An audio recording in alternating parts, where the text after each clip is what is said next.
Likod ako kay PRD since 2016 hanggang ngayon. Unang pwesto sa kanya, naging food tester ako. Ako yung tagatikim ng pagkain niya. Lahat ng pagkain na pwede niyang kainin, ako yung tumitikim bago siya kumain. Then after that, 1 year ako naging food tester. After ng food tester ko, naging team leader ako sa kanya ng 2017 hanggang ngayon.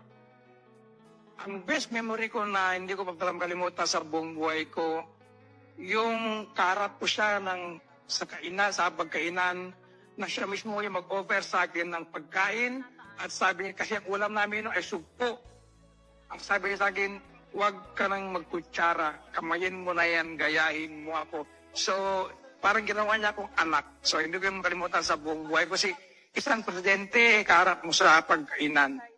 Sir, taos puso namin sasabihin sa Basic Military Training School Class 2001 Bravo, sa mahal ko sa buhay, mga kaibigan ko, at buong Pilipino, maligayang karawan sa'yo, Sir Mayor Rodrigo Roa Duterte. Sana manatiling maging malakas ka at maging healthy pa rin ang inyong pangatawan para marami pa rin taon na darating sa'yo na karawan.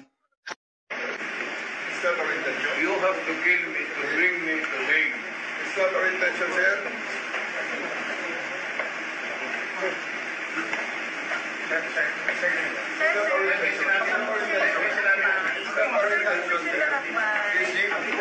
Sir, di ba siya pwede lang ako? You know that you're going to do this.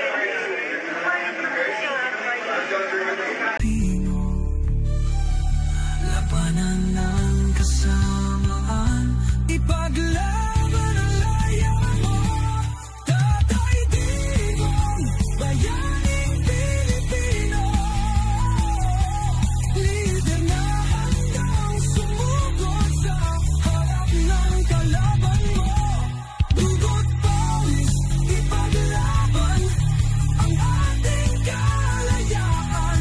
Pilipinas, tayo'y magkaisa.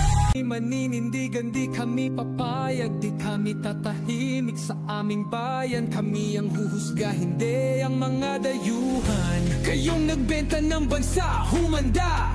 Ang hustisya ay sa amin, hindi sa banyaga. Sa dugot, pawis, sa sipag at tapang, ang Pilipinas hindi papayag na alipin ng dayuhan. Sigaw